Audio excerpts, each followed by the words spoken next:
This podcast is brought to you by the IIEA, sharing ideas, shaping policy.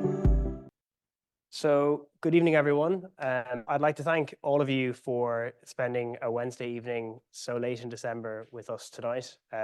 Really shows the determination and the dedication that all of you have to the IIEA YPN, which I might be a little bit biased, but I do personally believe that it's one of the most important initiatives that the IIEA does. We have lots and lots of important conversations here. We do over 200 things a year in terms of public-facing events and conversations. We have 200 important conversations a year. And I think of the 6 events that we do each year for the YPN, they're, in my mind, 6 of the most important conversations we have where we can share perspectives together that often don't get shared. You know, we try and prioritize that voices aged between 20 and 35 are able to meet experts such as Brigid, such as Larry, such as Kevin, and be able to have that conversation to facilitate this, especially in what I think is quite a friendly, quite informal environment. And personally, I know I've made friends through this initiative, and I hope that you too are able to make connections and make lifelong friendships here. So to the event tonight, I'm really happy to be joined by Brigid Laffan to my left, the Chancellor of the University of Limerick and Professor Emeritus at the European University Institute. Thanks, Dylan. Larry Donnelly, a lecturer at the University of Galway, and Kevin Cunningham, a lecturer in politics at TU Dublin and founder and managing director of Ireland Thinks. I'm hoping I'm still correct on that.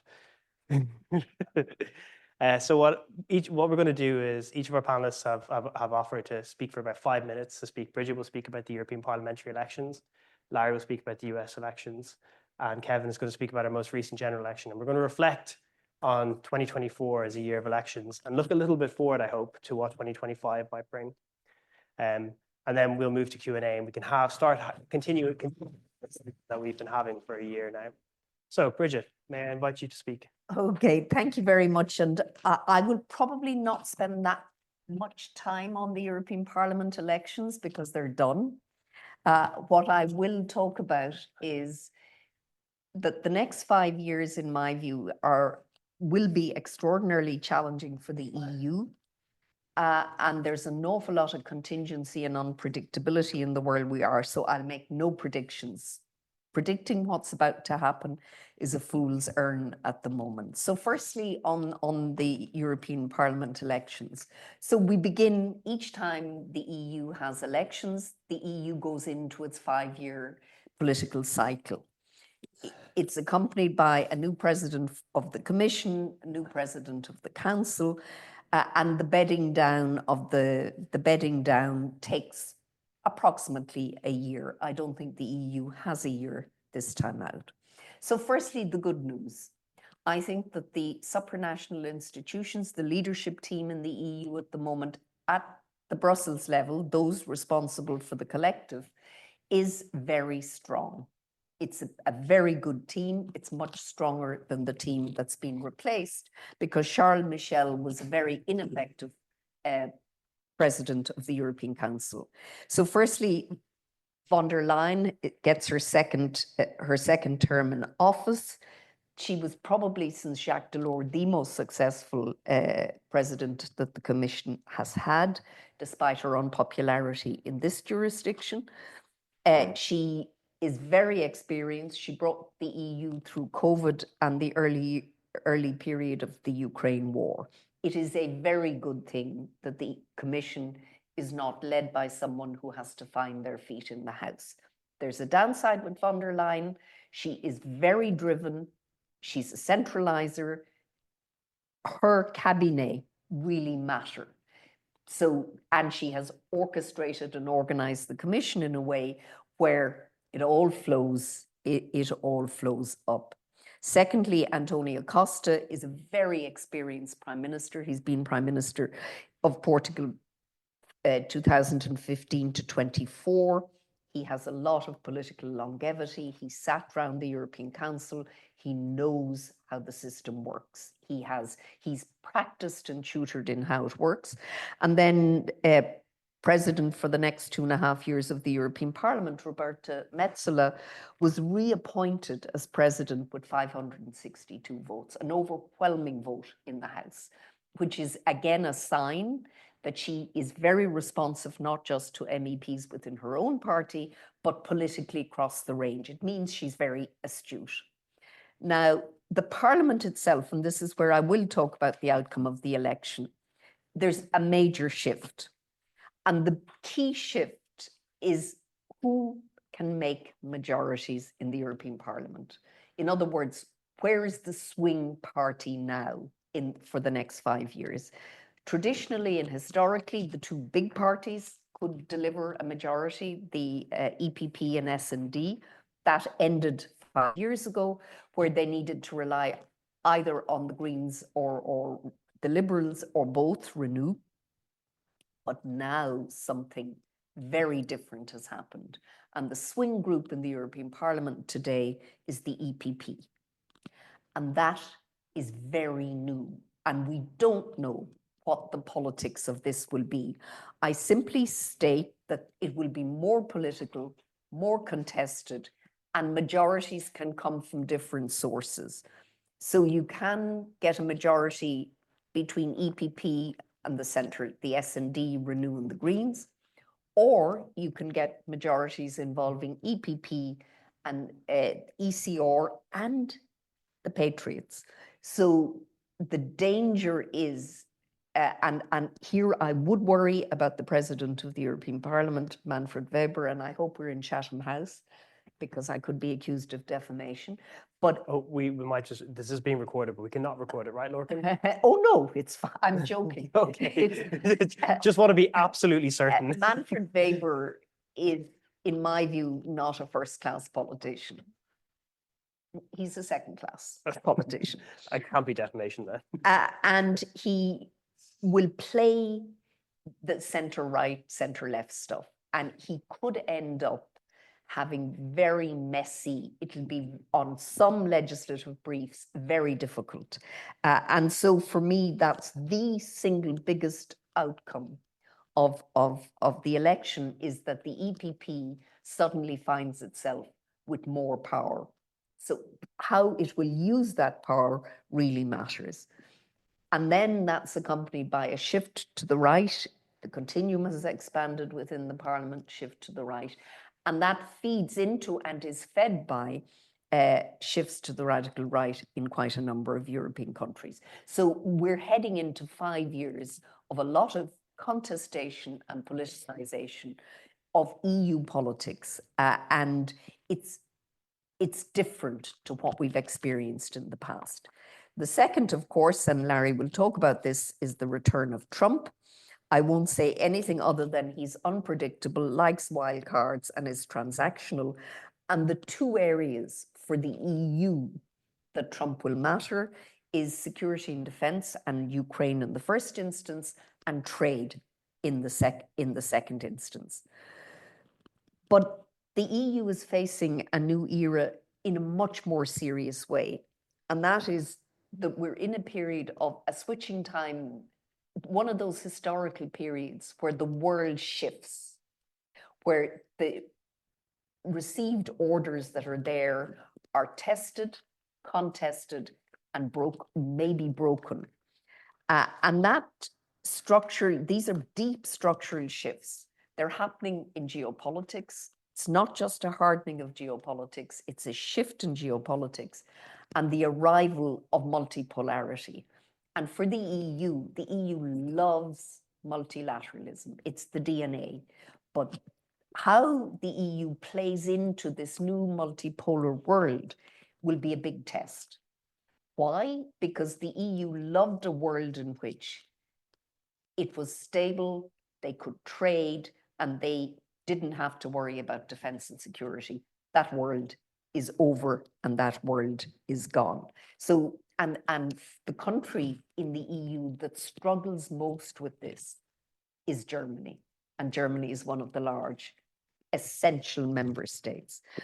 So that's one, I think, that we need to watch, is how the EU plays into geopolitics and multipolarity. In other words, transatlantic relations are in play, relations with China are in play. And very interestingly, the EU has already started to hedge Mercosur, the deal with Latin America is all about hedging. It's about what you do if there's a Trump shock to trade. And what I find extraordinary in Ireland is no one is talking about the hedging when it comes to Mercosur. It's all about the beef farmers, not smart. And then I don't have to iterate on the technology gaps, the democratic challenges in Europe, and of course the climate crisis. So this is an absolutely crucial 5 years for the EU. It has to learn statecraft in a way that it's not ideally set up to do. It will require resources and not just rules, and require leadership at a time when the two essential states to the famous Franco-German motor are neither motoring nor stable. So Europe has agency in this world. The European Parliament elections allow for that agency, but whether or not Europe will exercise that agency, in my view, is a very open question. Thank you very much, Brigid.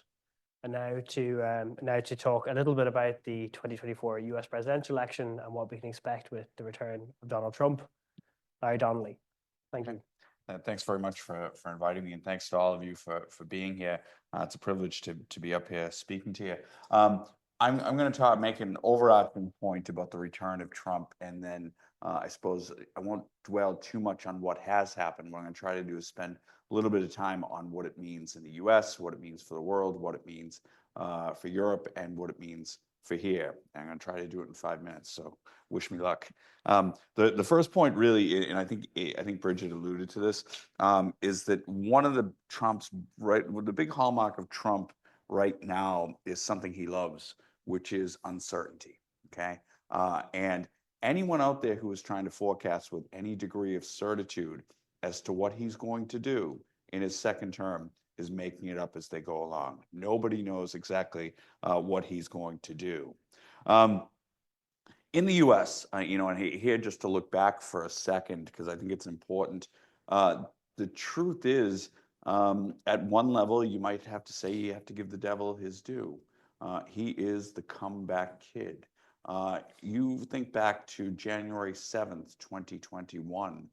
I don't think anybody or anyone with any credibility could have envisaged that Donald Trump would first vanquish the field of Republican hopefuls, many of whom were sort of Trumpism without Trump, get past all of the legal and other baggage that he had, and not only win the Republican nomination for president, but also win the presidency, and in so doing, regain a majority for the Republicans in the United States Senate, and retain, albeit slightly diminished, the majority in the House. And, when I look back to what I was saying back then in 2021, the kindest thing I think I said was that he was down, but not just out yet. So really an extraordinary comeback by any measure, and maybe a controversial saying, because I know it gets me in trouble when I say it. But the reality is that Trump and Trumpism are good and have been good politically for the Republican Party. As much as people hate to hear that, I think people outside the United States especially hate to hear that. Now, where are we? And I think the questions are, I suppose, are we going to see mass deportations, for instance, something that is at the top of his list? There are issues with that, resources. I think there might be a public backlash, similar to some of the things we've seen and experienced here. It's one thing to oppose the illegal alien in the abstract, but when that illegal alien gets enmeshed into a community, when he's going to the same school, playing sports with your kids, all those sorts of things, and if all of a sudden they move past criminals, and go after people who are just living their lives, and in many instances doing the jobs that Americans won't do, I wonder how people will feel that. I still believe, there's a lot of reason to be pessimistic about America, but I still believe that most Americans don't like the idea, as has been suggested by Trump's incoming immigration czar, of having internment camps around the United States. I think that's fundamentally repugnant to lots of Americans. The other question is, what is he actually going to do to curb the staggering rate inflation and other issues that the people who took a chance on him What is he going to do? What, by way of actual plan, by way of actual concerted action? Is he going to be able to improve their situation?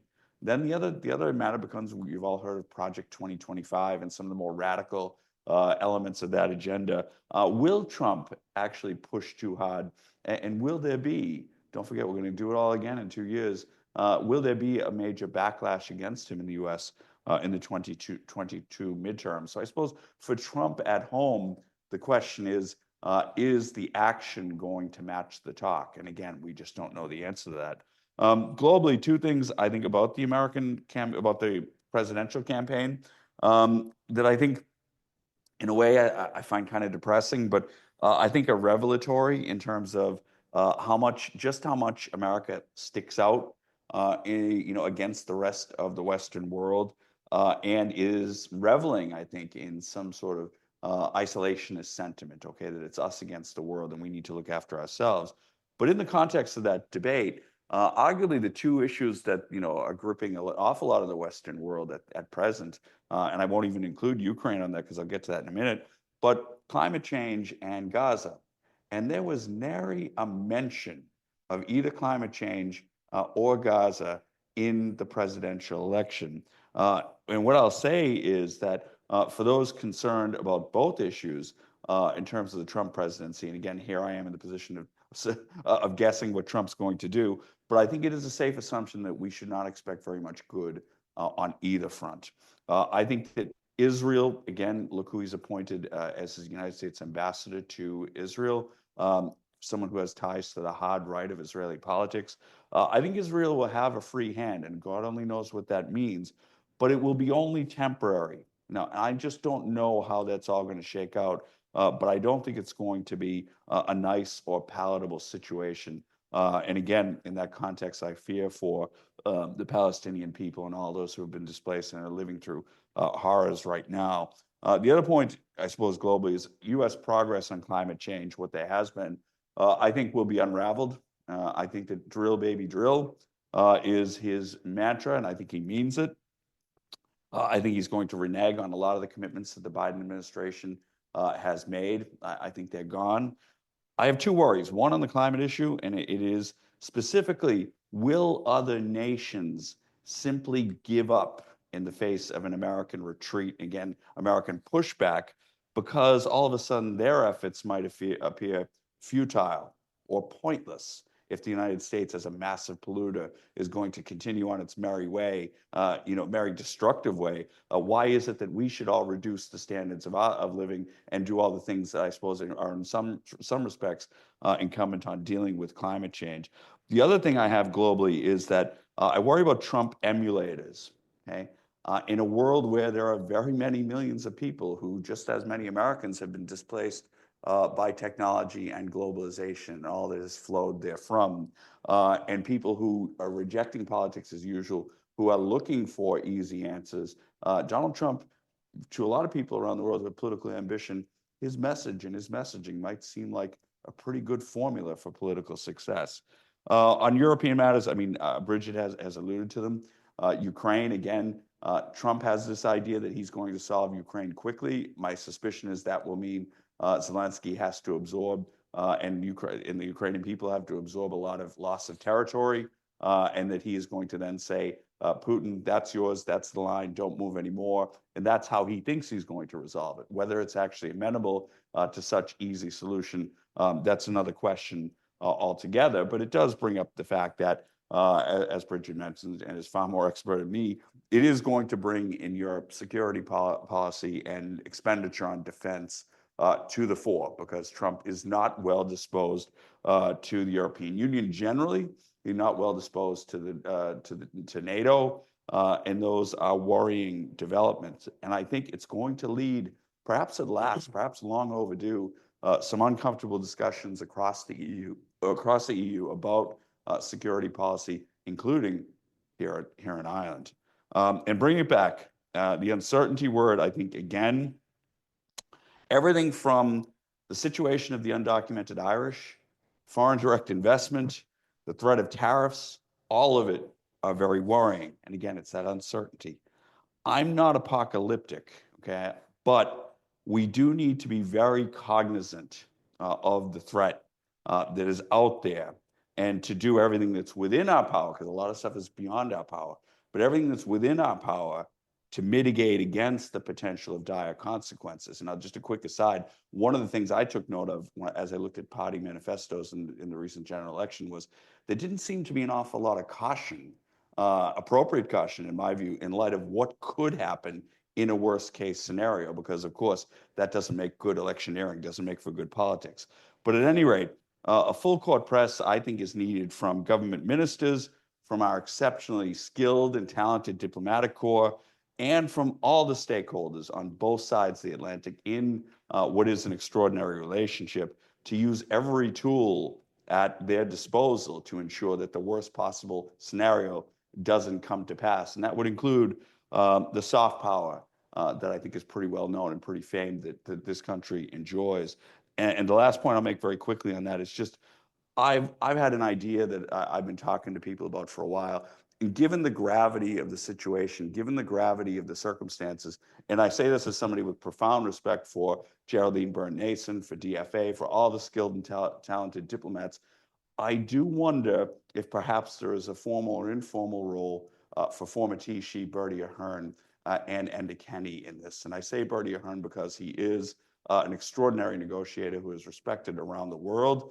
And I say it about Enda Kenny because I don't know if any of you are familiar with this, but Enda Kenny is about as good with Americans as anyone I've ever seen. They get him, he gets them.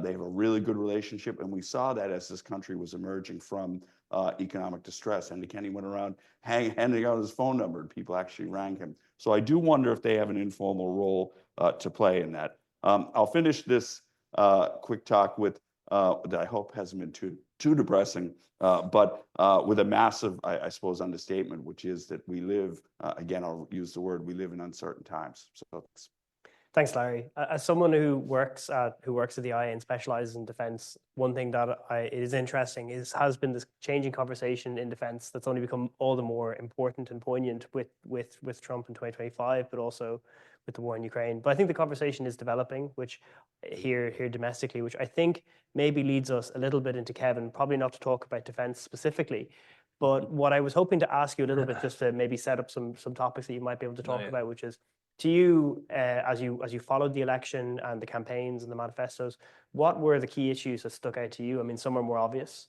And also, were there any surprises, both in the outcome, but also in some of the issues that really became more important as the election campaign went on? Yeah, okay, so it's a good question. What was surprising? I think the most surprising thing in some respects was that there wasn't a shock, I guess.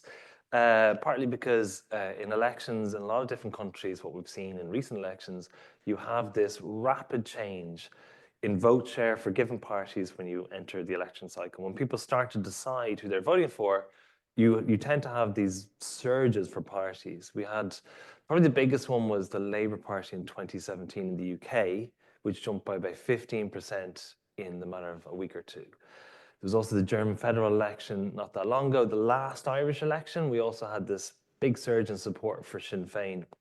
And these sorts of surges are kind of becoming almost expected at this point. But the interesting thing about this campaign is in some respect that it didn't happen, which is surprising in some way. But to try to explain this and try to go into the things I was surprised about in some respects, I think it'd start with the failure of the radical right, okay? Because this is quite interesting, because in lots of European countries, the radical right have done relatively well. At this point, Ireland has become an outlier, long overdue to have this relatively strong radical right party.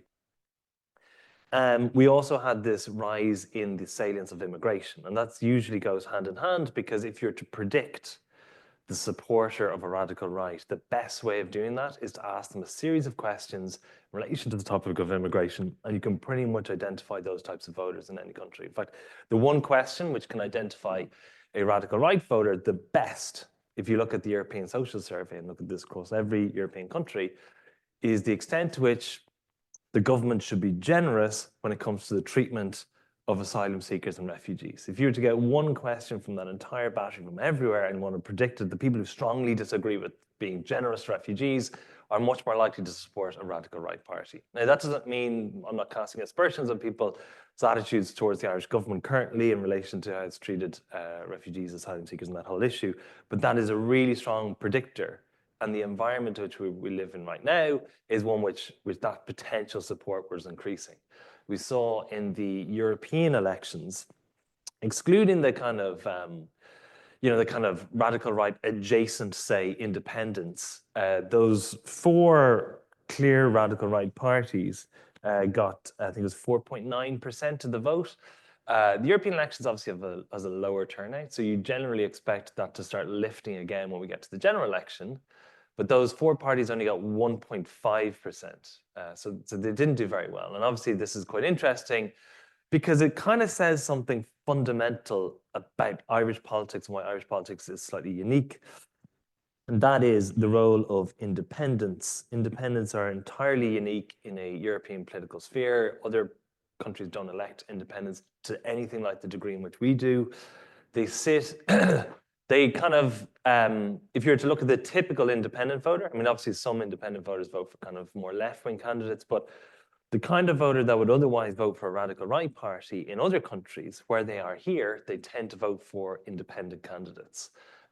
Sort of candidates like perhaps Mattie McGrath and these sorts of candidates that kind of get that kind of vote.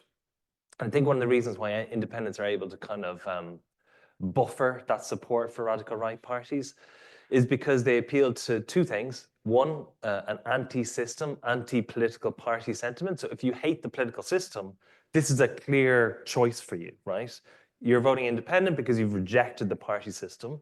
The second thing that independents tend to appeal to is, and if I'm going to be very unfair about it, a more insular, localized sort of demand. If you do focus groups, I used to do quite a lot of focus groups on the types of people in the UK who used to be, say, Labour and then went to like UKIP and all that sort of stuff. And we're trying to understand, so what was it about immigration that really kind of got them shifting their party preferences? And it was always about the local connection that they had in their community. These were people who were very, very focused on the local in their area and didn't like these changes that were happening. They deliberately wanted to live in small rural areas rather than migrate towards a city because they valued certain things that were unique to local areas, this kind of local community aspect. And so when you have big immigration into these areas, it kind of creates this distortion dynamic in those kind of rural areas. And you can see this if you look at the electoral map of support for Donald Trump and Brexit and all that sort of stuff.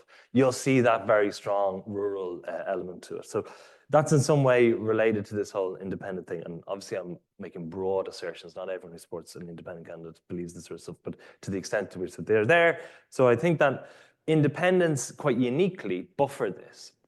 So the narrative about this election is that Fianna Fáil have done very well. And they have done very well in terms of seats. Okay, Fianna Fáil have done extraordinarily well. They've got the most seats. But in terms of vote share, which is really what I'm looking at, because I'm trying to understand the voters themselves, the grouping that's increased the most is independents and others. They've gone up by, if you incorporate Ain't2 and the Independent Ireland, which formerly was independent, that grouping itself has gone up 7%. Now, it hasn't gone up 7% in seats. In fact, it's gone backwards because of the way in which our system isn't actually proportional. It's sort of proportional, but it's not. So the real big winners in this election, in some respect, in terms of votes, were actually the same grouping that we've talked about in terms of independents and others.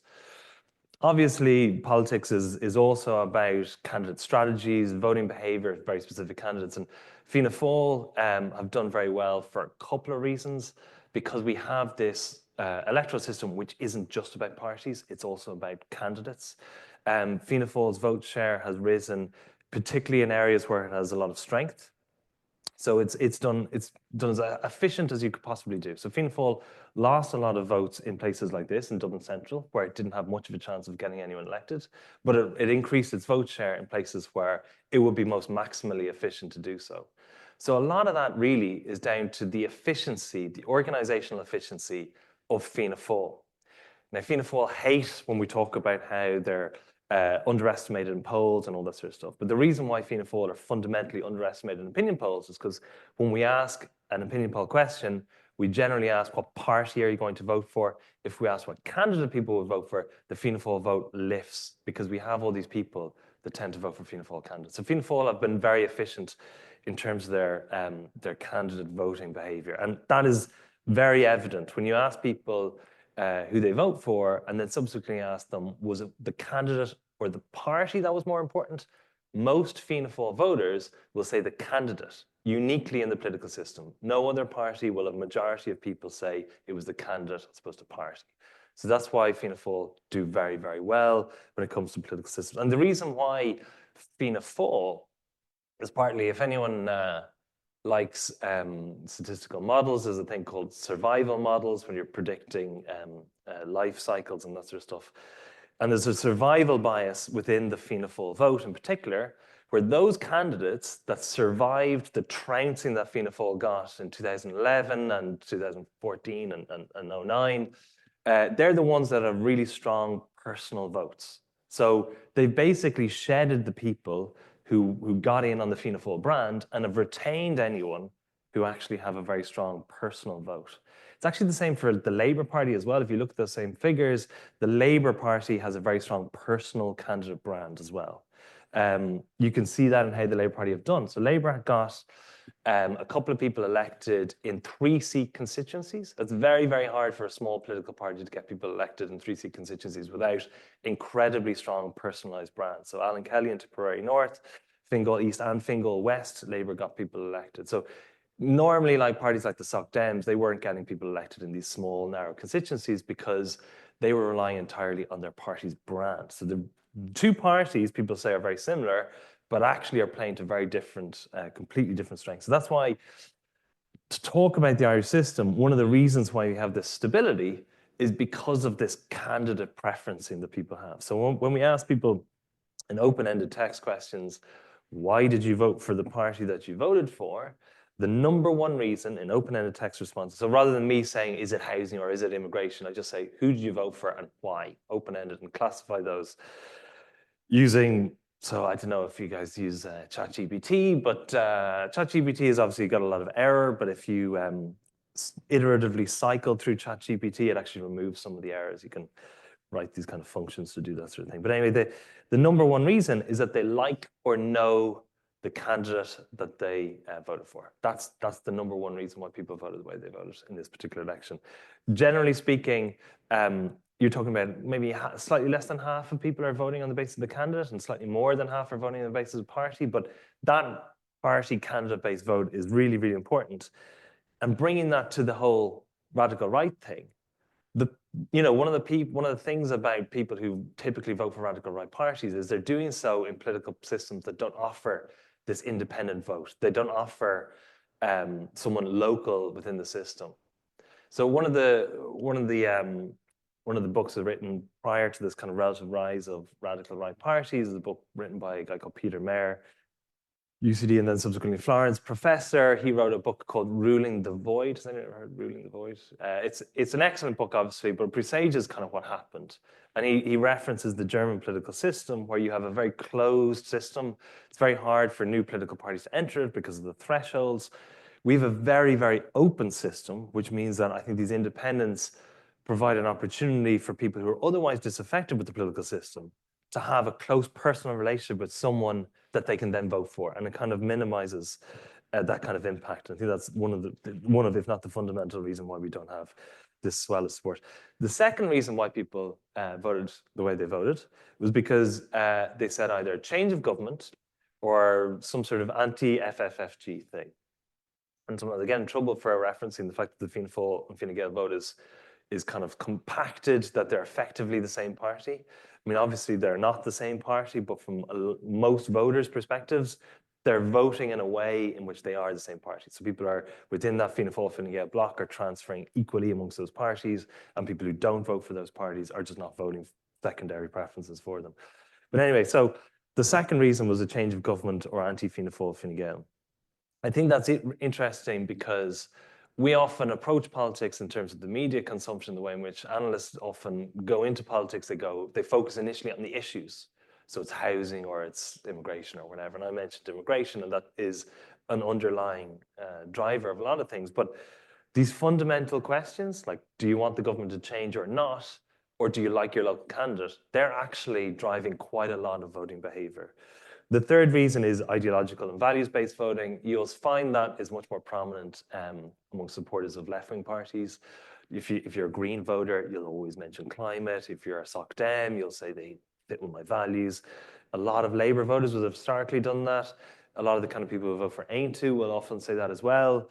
But people who vote for Fianna Fáil and Fine Gael will emphasise that they know the candidate more than anyone else. And people who vote for Sinn Féin will talk about the change of government.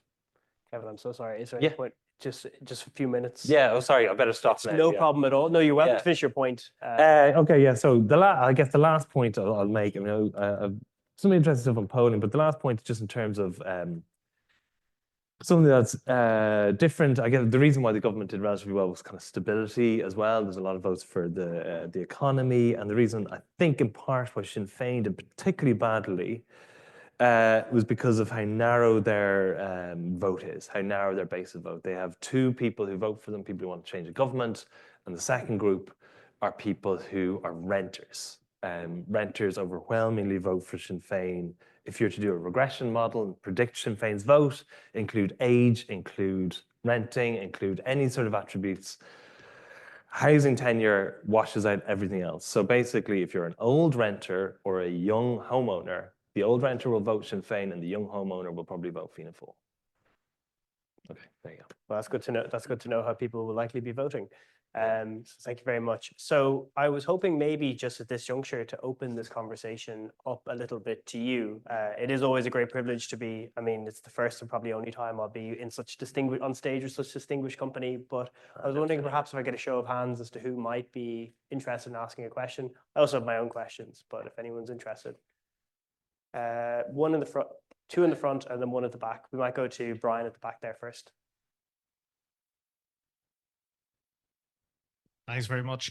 I'm just wondering, Professor Laffan, you'd mentioned about Europe's approach to trade and how that might go going forward. And with Mercosur, I know that was kind of like the cherry on top for a lot of people within the institutions, given the last few years, the trade deal done with Canada and with Japan.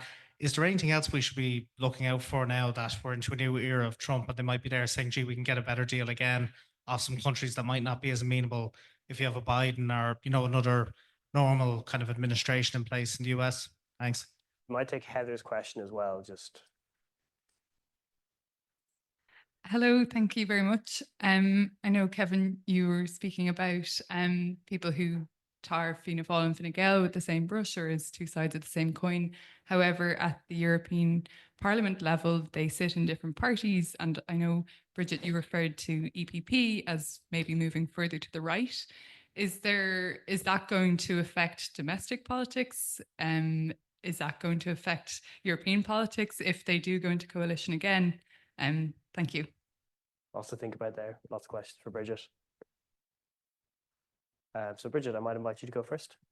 So firstly, on trade, so we shouldn't think that the Commission has been doing nothing to prepare for Trump. It's looked forensically at the trade patterns with the US, including the supply chains. And they are ready if and when Trump imposes draconian tariffs on Europe. If it was one sector, small, they may not react or react minimally.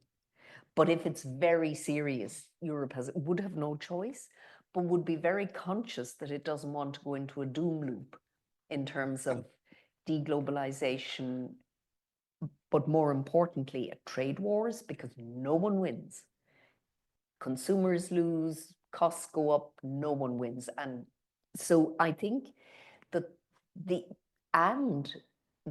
Commission also thinks Trump is transactional. He likes deals. Juncker actually handled him very well in the last Trump one. The trouble is, as Larry said, we have no idea what Trump will do on trade. We've the signals, but we don't actually know where he appears to be focusing on the NAFTA states in the first instance. So I would say, for me, Mercosur is a hedge for the EU because it has to de-risk with China. It won't decouple. I don't think that's possible, but it's got to de-risk with China. And so it's got to try to ensure that there are options for European firms internationally.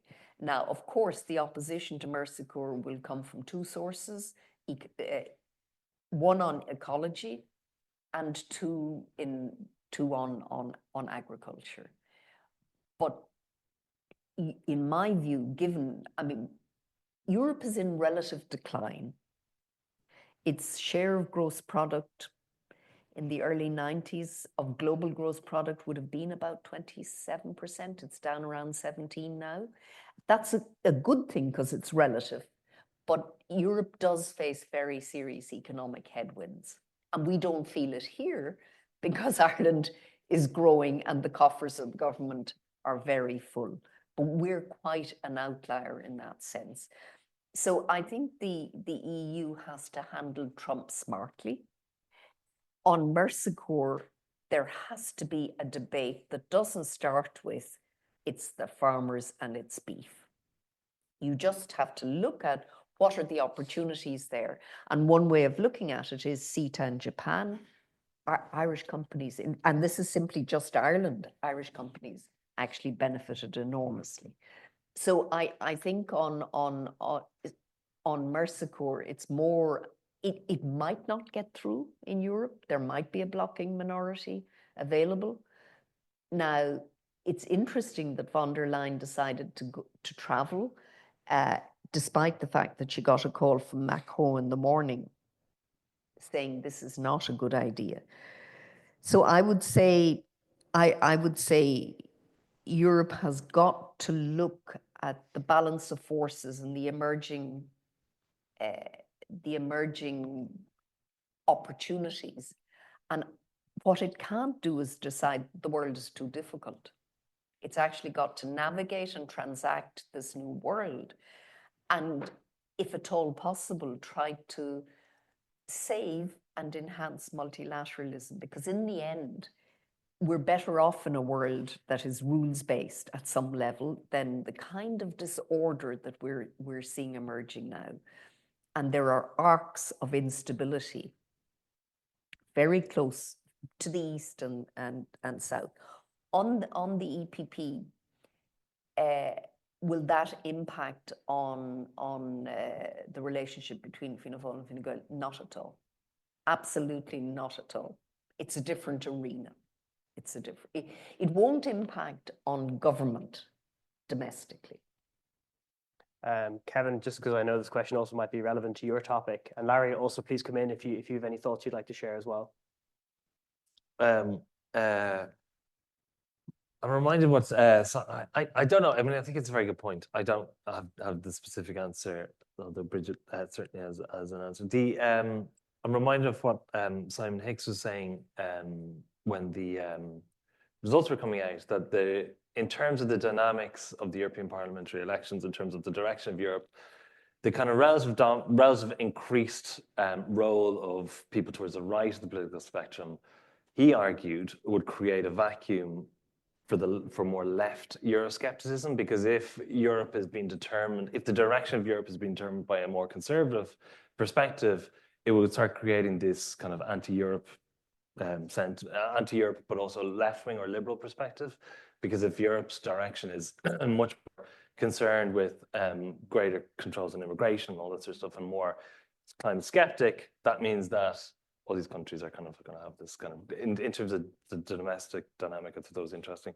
He's always saying, I probably agree with it, that the parties are in the wrong grouping. Like, you probably swap them, I think, if you put them in the right grouping at all. But yeah, I don't know. I just wonder how, in other countries, how the left will respond to the direction of Europe, and how it will actually play out in that respect. Larry, not to put you on the spot, do you have any thoughts on this specific area? Or nothing other than to echo what Brigid has said. I can't imagine there being in different groupings in Europe will have any real impact on them in government here between Fianna Fáil and Fine Gael. I can't see that. Fantastic. And then I can see, well, lots of questions. So I can see we might start with the gentleman to the right there. Sorry, my right. Just a kind of a question for all three of you, maybe for Professor Laffan first. I'm just wondering, how do you think Ireland's relationship with our European partners going forward post-invasion of Ukraine is going to develop? Obviously, they did a lot of work for us with Brexit, and we have opt-out systems when it comes to defence and security things within the EU. And while we've opted out of those, there's also been discussion about common defence bonds, and we've kind of objected to those. I'm wondering, what is our stock in the EU at the moment when we're kind of opposing some of the number one policy issue that is existential for some of its members? And maybe for Kevin, is there any appetite in the Irish political parties to address this issue of defence and security? I know there was one TD maybe in the last Dáil who recently lost his seat that kind of consistently raised the issue. Do you think anyone's going to pick it up and run with it and try and address it? And then maybe for Larry, I know you didn't want to get into speculation on what Trump might do. I'm just wondering, looking at some of his picks, Marco Rubio, maybe his national security advisor recently, are they slightly more hawkish in the traditional sense than you thought? And do you think there might be something there that we could get out of it, or that Europe could get out of it, not so much ourselves because we kind of back away from it? Three really big questions. So we might start with Kevin first. Just in terms of, I mean, it's very hard to predict what exactly the individual TDs are going to do, I guess. But in terms of the capacity, I mean, all I can tell you about is public opinion, I guess. And when it comes to public opinion, it's a lot more nuanced than I think the common narrative about Irish attitudes towards defence are. You know, obviously people are in favour of whatever neutrality means, and people are in favour of that. When you put it to them about this triple lock and even explain it to them, people are very much in favour of that. But then when it comes to something like that, an EU army, people are also in favour of that. So it's a much more nuanced position in terms of the public. And I kind of come from the perspective that public opinion drives quite a lot of things. And so where's the kind of, I don't know, consistency through that? I mean, I guess Micheál Martin is far more concerned with this sort of stuff. And if he's, you know, if he gets 3 years or whatever, or if Fianna Fáil have more input into the next government, then perhaps it might have some impact. I have to say I don't know though. So from going to Kevin to Brigid to talk about defence and the EU. So I think, and I say this because we're in the IIEA, it would be prudent to think through what the next 5 years look in EU terms, and then how Ireland fits into that. I'm not sure that we think big on these things. We tend to be very pragmatic. We go with the dossier. We try to, the reflex in Ireland is try to make sure that the system we can live with it. It's a deeply pragmatic approach. I think the EU will shift over the next, not 5 years, but 5 to 10. It'll be a very different EU. On security and defence, I would say that the most important is domestic, because we will have 4 electricity interconnectors. So who's going to mind them? We assume the French will mind, you know, and we can't. And I would say we need to up our game in drone technology for surveillance. We need a national intelligence authority. I think the conversation on defence and security has shifted, but I think the Department of Defence is much more a HR department for the army, to be honest. So I think we've got to ensure that we know what's in our skies, what's in our seas, and are we contributing enough? And then there's the wider issue. If NATO can go down in 2 different ways. Dramatically, as in Trump withdraws the United States, its curtains. I doubt that will happen, but NATO can go down simply by saying Article 5 really doesn't mean very much. So it's a seeping out of the commitment and the integrated command. If that happens, I don't think it's likely, But if it happens, Ireland will have to face up very quickly to an emerging European security order that the EU will have to construct, that Ireland would have to, opt-outs, in my view, at that stage are not an available future. And the other thing I think on the whole Brexit thing, we received extraordinary loyalty and commitment from countries like Latvia, Lithuania, countries that had no, no particular interest in peace on this island. And so we've got to make sure that we don't ignore their concerns. And it's not accidental that it's all the countries in the eastern half of the continent are more worried about Putin than anyone else. So I do think there is, it would be prudent for Ireland to think through a lot of this and try to see how you navigate orders that are fluid and changing. You need to be very smart when you're doing that. Thank you, Brigid. Brilliant. So now, Larry, on hawkish picks. Yeah. 10 seconds to reply on the other thing. Just the TD who I think you were making reference to, I think was Cathal Berry, and I think he made a valuable contribution, and I was sorry to see him lose his seat. Just quickly on Kevin's point, and I absolutely views nuanced on the neutrality question and all sorts of other issues with respect to Ireland and security. What I do know from talking to an awful lot of TDs is that their immediate thing is, oh, people are neutral. The people want neutrality, and they're very wary of going near it, despite some, bold statements coming from the top that there is that sentiment within, politicians. I think across the board, across the spectrum. In terms of the appointments, it is, again, I hate to keep coming back to uncertainty, but Trump does like keeping people on their toes. And if you look at some of his appointments, so, you mentioned the NSA, Tulsi Gabbard, whose critics would say has consorted with some of the very worst actors on the global sphere. Then you look at the nominee for Secretary of State, Marco Rubio, who, as you allude to, was more of a traditional Republican in that vein, and perhaps even in a John McCain type of mode. But in the same way that I think all Republicans, to some extent, are a little bit Trumpian now, we see he's moved, in particular when it came to funding Ukraine. He has moved in a very different direction. So he's there. And then the great wild card in all of this from, in terms of U.S. and foreign policy, is Mr. Hegseth, who we've heard an awful lot about of all sorts of different things. But anyway, I leave those to one side. But, we know that he, is a decorated veteran, but he has never been involved at a very high level in terms of military strategy.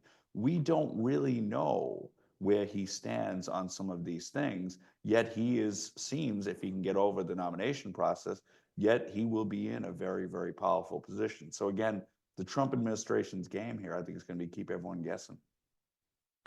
Brigid. Just one small comment in relation to Irish politics and the Irish political system. Ireland has a political system and an electoral system where individual citizens actually are quite close to politicians, and Irish politicians are much closer than, say, list system politicians. And so you can love them or hate them, but you know them in a way that in a lot of continental Europe, politicians are very, very distant from the people. And I actually think that that is also part of the strength of the immune system so far to the radical right. It's a really important feature of our system that's quite unique. And then, of course, the electoral system allows you to throw your vote around, both for those you like and you avoid voting for those you don't. So I think there are also characteristics of politics in Ireland. The strength of that is this attachment to locality. It is also a ferocious weakness when it comes to building houses, bridges, infrastructure, transport, etc., etc. So you get what you get. Thanks so much, Brigid. So we're starting to run out of time a little bit. So I was wondering if I could just show of hands as to who would like to ask questions. Oh, fantastic. This gentleman over here. Just if we could ask the questions be kept short, just for Yeah. time limitations. Thanks very much for coming in and speaking with us. So I do a lot of work with climate action, and what I've seen of young people is climate anxiety. And from each of your talking points from EU with the direction of travel with the far right, in America with Trump and the drill baby drill mentality, and then in Ireland with the Greens basically nearly being wiped out, is it all bleak in terms of progress towards, solving or progressing climate agenda? That's kind of a question for any of you. Yeah, I Kevin, can maybe you go answer first. that. Yeah, so I've done a good bit of work for the Friends of the Earth in terms of like trying to understand public attitudes towards this issue. And I guess it isn't all bleak in the way in which attitudes towards this issue are generally quite progressive in Ireland. The kind of climate skeptic vote, if there is one, is probably only around 10 to 15%.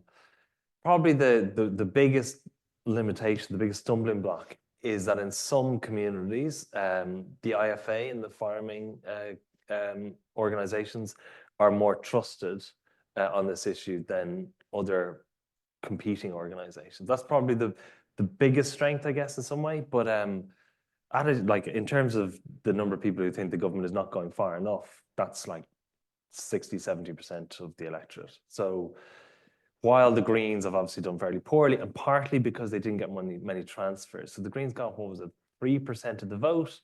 Like if it wasn't for transfers, that would have gotten them 5 seats, I guess, right? So one of the reasons why they did particularly badly was because they weren't in a position to get these second preferences, and they had, unfortunately, the Social Democrats to compete with and the Labour Party for those lower preferences. So they weren't able to convert votes into seats in the way in which in previous elections they would have been.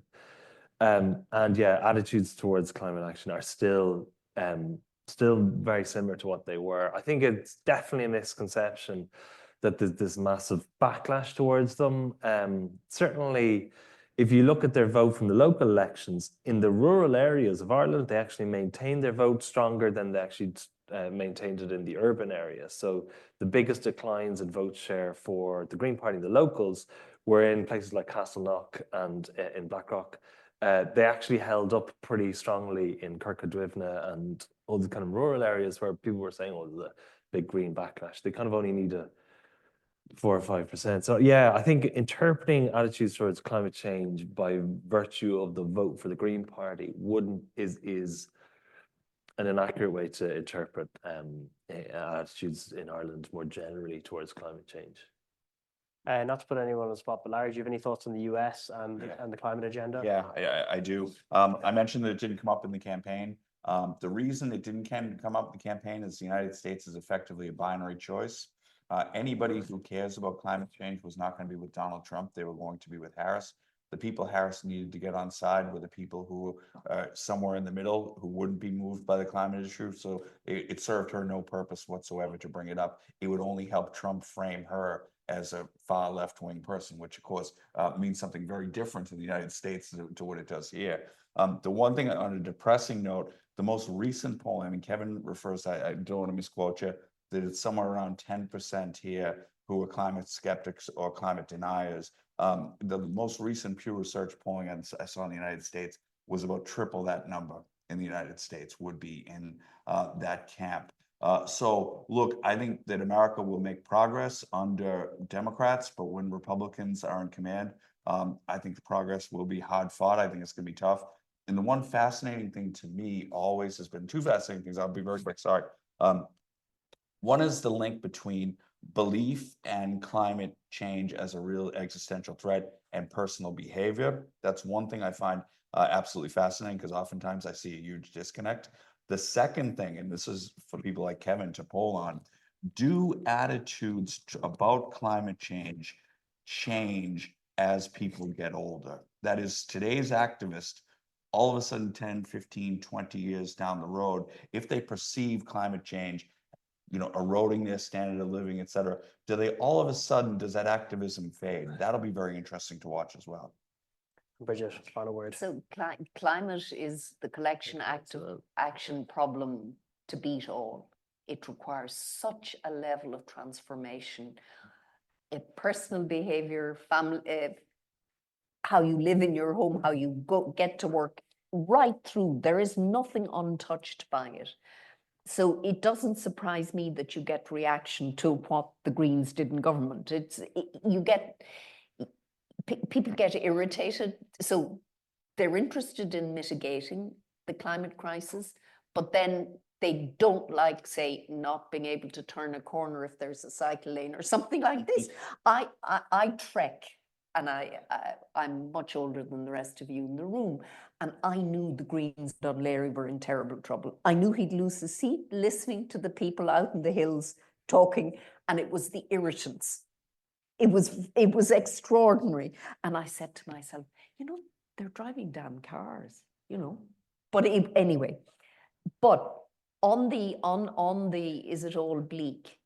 No, because what's going to happen is it is a climate crisis, and it's going to affect us really seriously and progressively. And there'll be many, many more climate events in our world. And at some stage, there will be a more sustained response. What I see now is it's very cyclical. But on Europe, I was very struck by the power of the agricultural vote. It's not just in Ireland, but in the Netherlands. When I saw a regional farming party winning regional elections, I thought that shouldn't happen in the Netherlands. That should be over, but it clearly isn't over. So it's a struggle. It's going to be a struggle. But then one has to ask is what governments can do in terms of public policy. And what are the biggest wins? What are the biggest wins in terms of mitigation? Of course. One of the really interesting things I find about this particular issue, I remember I was doing like a poll in Clare, we were knocking on doors, asking door to door, talking to people about different initiatives on climate change and all that sort of stuff. And it backs up other work I've done. It was very interesting when you're knocking on a door of someone in a council estate or someone barely, like they don't have any additional resources to deal with any of these sorts of things. And you're talking to them about electric cars or solar panels, right? They get incensed because there's absolutely no way they're going to be able to afford these things whatsoever, right? So a lot of the initiatives of governments, particularly this government, I think they go down really badly because they're seen as giveaways to middle classes. And we sometimes pretend we don't really have a class system in Ireland, but we actually have an incredibly strong division, actually, in terms of voting behaviour, attitudes, basic incomes. I know we have a very progressive taxation system, but that doesn't really bridge other gaps that exist, I guess. But when it comes to these sorts of things, you get this, like, you're talking to someone who they don't even have a car, right? And talking to them about their desire to have or not have an electric car. And they just get annoyed. And so they flat out reject even the concept of electric car because it's not even available to them anyway. All these sorts of initiatives, I think, have been quite poorly targeted. So you have a massive and growing rental population, and they're the ones, obviously, who are on much tighter incomes. And yet there hasn't been the initiatives to target things like heat pumps and all this sort of stuff are obviously only available, and electric cars and solar panels are only available to those that own their own home. Now, people who own their own home are by definition people who are far more comfortable. So the approach in relation to climate action itself and the communities that it needs to target and help, it's completely the wrong way around. And so I think that's one of the things that it's undermined any strength for things like the Green Party. So the Green Party have a very strong vote amongst middle-class people, but obviously they're the ones who kind of these sorts of giveaways are accessible to. So I think it's the way in which it hasn't been thought out that how is someone going to feel if you say, well, we're going to have all these giveaways, but by the way, you're not actually able to avail of them at all. And I think it's been quite counterproductive in rural communities, how this stuff is kind of, so these people actually are opposed to solar panels because solar panels are completely unavailable to them. Anyway. Thank you so much to our three panelists for sharing their wonderful insights into 2024 as a year of election, what we can expect, and we delved into a lot of different areas, from defence to election processes themselves to stability.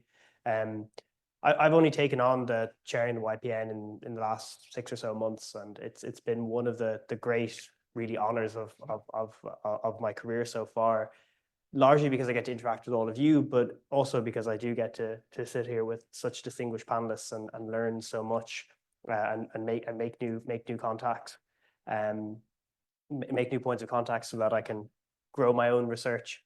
But finally, what I'd like to do is I'd like to thank our three panelists. If we could all thank them in the usual way. This podcast is brought to you by the IIEA, sharing ideas, shaping policy.